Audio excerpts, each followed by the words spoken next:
আসসালামু আলাইকুম। প্রতিদিনের মতো আজকেও আরেকটি রেসিপি নিয়ে চলে আসলাম। আজকে চিচিঙ্গা ও আলু দিয়ে রুই মাছের কারি রান্না করে দেখাবো। অনেকেই এই চিচিঙ্গা তরকারিটা খেতে পছন্দ করেন না। চাইলে এই রেসিপিতে তৈরি করে দেখতে পারেন, খেতে কিন্তু বেশ লাগে।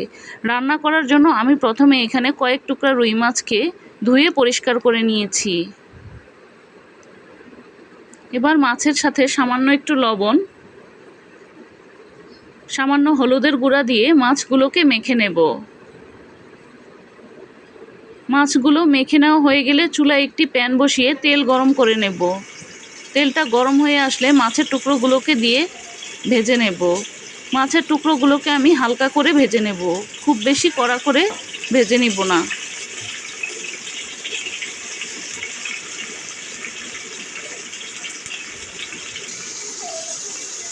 এক পাশ হয়ে গেলে অপর পাশ উল্টে দেব।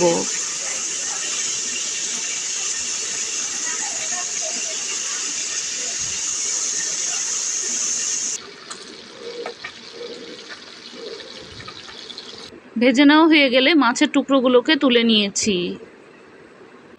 চিচিঙ্গাগুলোকেও আমি এভাবে লম্বা লম্বা করে কেটে নিয়েছি, ভিতর থেকে বিচিগুলো ফেলে দিয়েছি, সাথে আলুগুলোও কেটে নিয়েছি। এবার চুলায় ওই মাছ ভাজা তেলে কিছুটা পেঁয়াজ কুচি দিয়ে দেব। আমার এখানে 1 কেজি পরিমাণ চিচিঙ্গা আছে। পেঁয়াজটাকে তেলের সাথে একটু ভেজে নেব, সাথে দিয়ে দেব স্বাদ মতো লবণ।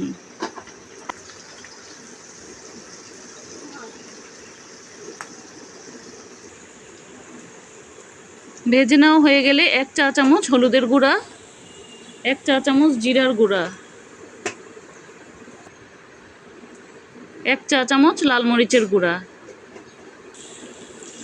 সামান্য পানি দিয়ে মশলাটাকে এবার ভালোভাবে কষিয়ে নেব।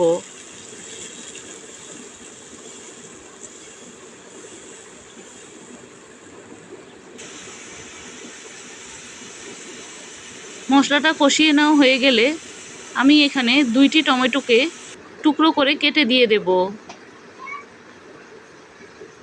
টমেটোটাকে এবার মশলার সাথে একটু ভালোভাবে কষিয়ে নেব। কষিয়ে নেওয়া হয়ে গেলে এখানে কেটে রাখা চিচিঙ্গা ও আলুগুলোকে দিয়ে দেব। দিয়ে এবার মশলার সাথে একটু কষিয়ে নেব।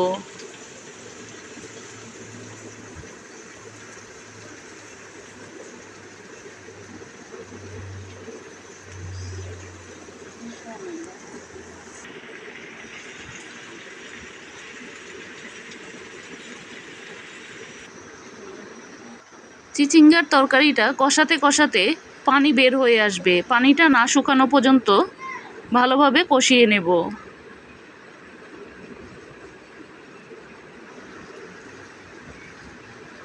পানিটা যখন পুরোপুরি শুকিয়ে আসবে তখন আমি এখানে 2 কাপ পানি দিয়ে দেব।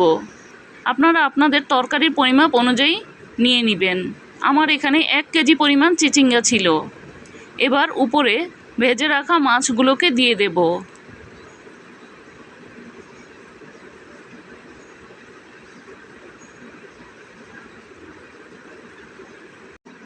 5-6টি কাঁচামরিচ এভাবে ফালি করে দিয়েছি। এখন এভাবেই রান্না করে নেব। ঢাকনা দিয়ে রান্না করলে চিচিঙ্গার কালারটা নষ্ট হয়ে যাবে।